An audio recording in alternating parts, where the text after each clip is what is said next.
আবুল ভাইয়ের লাশ বাড়ি পৌঁছে গেছে। ওনার জন্য আমরা সবাই দোয়া করব যাতে আল্লাহ ওনাকে জান্নাত দান করে। আবুল ভাই আমাদের খুব কাছের মানুষ ছিল, প্রতিনিয়ত ওনার লাইফে আমরা যুক্ত হতাম, আমাদেরকে অনেক পরামর্শ দিত ফেসবুকের সংক্রান্ত তথ্য। আজকে আমাদের মাঝে নেই, আমরা কন্টেন্ট জগতে একটা নক্ষত্র হারিয়ে ফেললাম, এবং কি কারণে এই ঘটনা ঘটেছে সেটা একমাত্র উপর আল্লাহ জানে। আমরা জাস্ট সোশ্যাল মিডিয়াতে দেখলাম। তো সবাই আবুল ভাইয়ের জন্য আমরা দোয়া করি, আল্লাহ জানে ওনাকে জান্নাত দান করে, এবং ওনার পরিবারের প্রতি আমরা সবসময় পাশে থাকার চেষ্টা করব।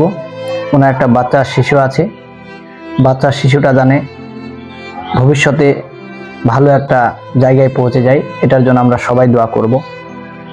এবং ফেসবুক প্ল্যাটফর্মে আমরা কাজ করি, হিংসা করি না, একে অপরের সঙ্গে মিলবন্ধনভাবে এগিয়ে যাব, এটুকু আশা আকাঙ্ক্ষা করি আপনাদের মাঝে। সবাই ভালো থাকবেন। খোদা হাফেজ।